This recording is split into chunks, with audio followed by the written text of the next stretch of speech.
So hello everyone, welcome back to our page. তো আজ আমরা চলে এসেছি একটা নতুন একটা জায়গায়, যেহেতু আমাদের বাড়ির পাশে। আর মা দেখাতে পাচ্ছি। ও মা, কি করছো? কচু শাক তুলছি। কচু শাক তুলছো? এটা কি কচু? ওই ছোলা কচু, কালো কচু টচু।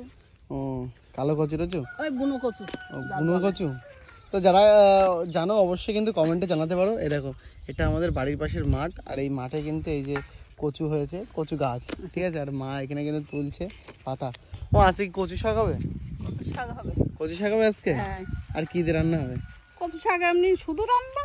তো ওই সাইডে রয়েছে, তোলো। এই তো তুলবো। তো দেখাতে পাচ্ছি এই যে কচু শাক, কিন্তু আগে তোমরা ভিডিও বানিয়েছি, অনেকেই কিন্তু খুব ভালোবাসা দিয়েছিল যে কচু শাকের, মানে অনেকেই খেতে ভালোবাসো।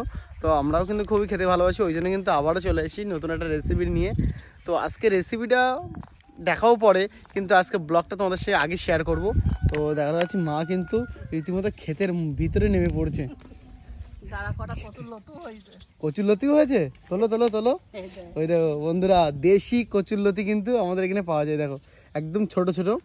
তো দেশি বলাটার কারণ হচ্ছে, দেশি যে জিনিসটা না, সেটা অনেকটা সরু হয়। যেগুলো তোমরা বাজার থেকে না, সেগুলো হচ্ছে মোটা মোটা কচুরলতি হয়, সেগুলো হাইব্রিড লতি। সেগুলো অতটা কিন্তু খেতে টেস্ট লাগে না, কিন্তু আর ছোটগুলো টেস্টটাই অন্যরকম। দেখো আমার মা কিন্তু তুলে তুলে দিচ্ছে।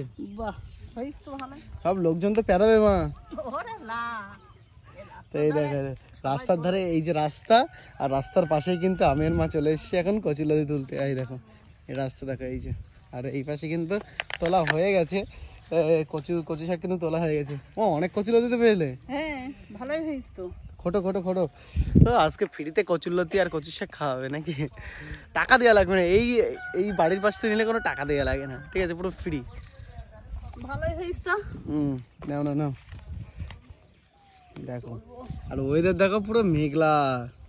সামনে যেহেতু দুর্গাপুজো, আর কে কে দুর্গাপুজো শপিং করা কমপ্লিট হয়ে গেছে একটু জানিয়ে কমেন্টে। আমার যেহেতু এখনো পর্যন্ত কিন্তু কেনাকাটা হয়নি, জানি না মা কবে কিনে দেবে, টাকা দেবে। যবে টাকা দেবে তবেই কিন্তু কিনবো, পুজোর শপিংটা করবো, তাই না মা?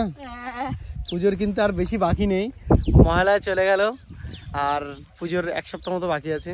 এক সপ্তাহ আছে, কত তারিখ? 4 তারিখ, আর 5 দিন মতো বাকি আছে। তো এখানে কচুরলতি কতগুলো মা দেখাও দেখাও দেখি। এই তো, ও বাবা অনেকগুলো হয়েছে, বলো না? আমাদের হয়ে যাবে।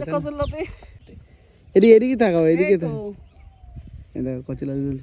তো চলো আরো তোলো দেখি এই সাইড।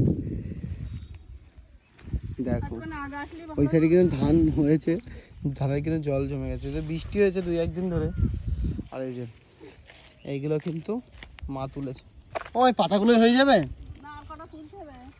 এই পাতাগুলো কিন্তু হবে না, আরো কিছু কিন্তু তুলতে হবে। সেখানে থাক এগুলো। কচুরলতি পাতা তুলতে এসে কচুরলতি দেখা গেল, তা কি করব? খুঁজে পাচ্ছ না?